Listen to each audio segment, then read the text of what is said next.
Whenever we finish a project, we do a lot of soul searching. A lot of reference got kicked around. The Seven Samurai, the Magnificent Seven. We talked very early on about showing off a more human approach to Spartans. I mean, we definitely focused on trying to go back to sort of the core of what made Halo CE, the Combat Evolved, the sort of phenomenon that it is. I remember my first time playing Halo, and I was in that first level, and after winding through these technical corridors, fighting aliens, and then I step out into this world, and it just opens up in front of me, and it's beautiful and alien and huge. That was a sort of seminal moment for me, and I think that's part of what we want to capture in Reach.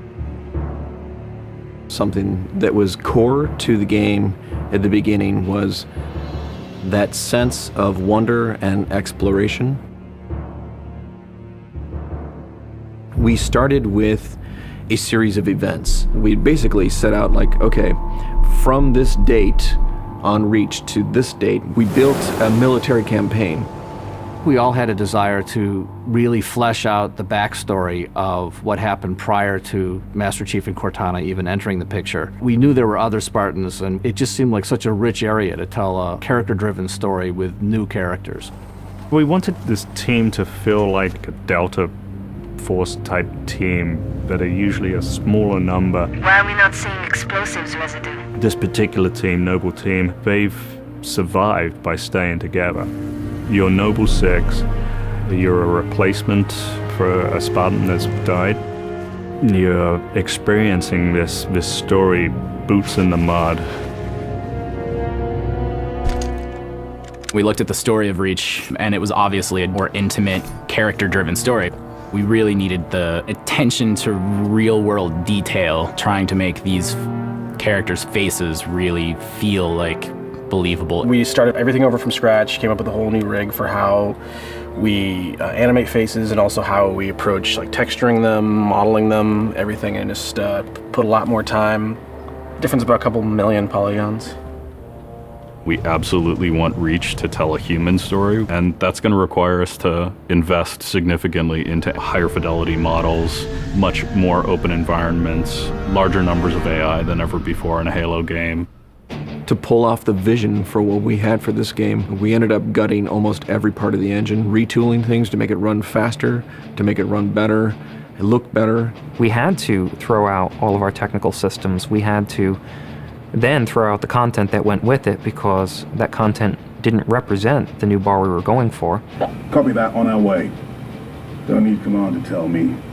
Been on hers half my life. Let's shoot it.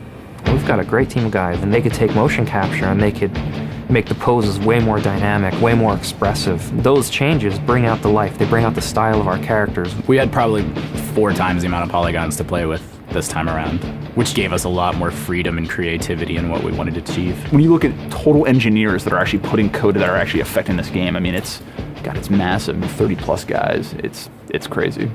When you shoot a rock face, you'll see sparks, rock chips, dust. In Halo 3, we had a maximum of 100 colliding particles. In Halo Reach, we have thousands. We've got much more customizable Spartans than we've ever had in the past. The number of polygons we can draw at one time is skyrocketed. It's changed the way we build things up close as well as out far. This is where Noble Team arrives, and then you're going to work your way down, all the way down these terraces. Big open environments, epic skyboxes. These are things that are quintessential to Halo. Like, we're building a planet that exists 500 years from now. We want to build spaces that you want to explore. We want to put twice as many characters, vehicles, and weapons into that environment. That's going to require massive improvements to the way we handle our artificial intelligence in the game. We now can put so many AI in an encounter that you can put 4 Spartans, the player, 8 Marines against 30-ish Covenant, and that's an actual serious challenge.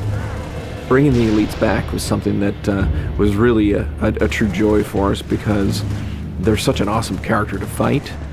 What if the Spartans and the soldiers don't actually understand what the aliens are saying? What's that going to feel like? What if we can get back to having the aliens feel really alien and threatening? these people and this planet and this story deserve something new and different. Just a different underlying sense of tragedy, heroism. We're rebuilding everything from the ground up. You have to walk this very fine balance. We want to add new things, but we don't want to rough up anybody's baby. I mean, that's the whole thing about the crazy sausage that is Bungie's Halo Reach ODST universe, is that we've sort of developed this gameplay that every person sort of has the different things about it that they like, and I still think that we still struggle to figure out exactly what, like what can we add or remove without pissing off certain people in the population. We looked at the Halo 3 assault rifle, and it really does feel kind of dated. It fit the tech then, but now we have all of these new polygons to play with. We went to a lot of trouble to sort of ground the weapons and the vehicles more in this sort of more real, more gritty world.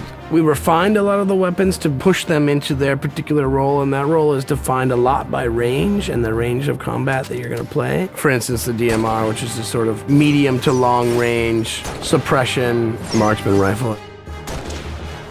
It's going to be a sandbox game. It's not going to be a carefully scripted game where every movement of the AI is controlled by a mission designer. It's much broader than that. It allows the player to deal with encounters in their own specific way. There's definitely going to be offhand grenade throwing. There's definitely going to be vehicles. There's definitely going to be a large number of weapons that are incredibly powerful, incredibly accurate, that allow the player to feel like a badass. Now, if you melee him in the back of the head, like you really mean it, you're holding down on the button, and you will launch into this more elaborate animation sequence. It's going to be a very different campaign experience for people overall. We're doing stuff in the campaign that people absolutely won't expect from a Halo game. Bigger battles. Brand new cast of characters. An incredibly ambitious game. Every neuron in my head is firing with just reach, reach, reach. We knew from the beginning what the end was going to be. This is the definitive Halo made by the people who created Halo.